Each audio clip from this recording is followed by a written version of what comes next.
பிறக்கும் போதே அழுது கொண்டே பிறக்கும் உயிரின் தொகுப்பு தானே நாம் எல்லாம். அப்பா மட்டும் ஏன் அழுவதில்லை?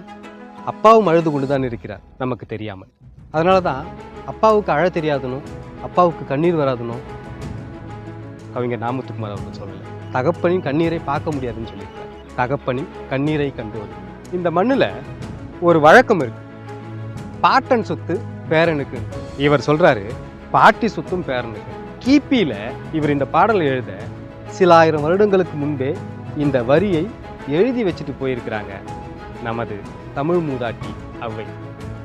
நம் பாட்டியிடமிருந்து இவர் எடுத்துக்கொண்ட சொத்து தமிழ் சொத்து.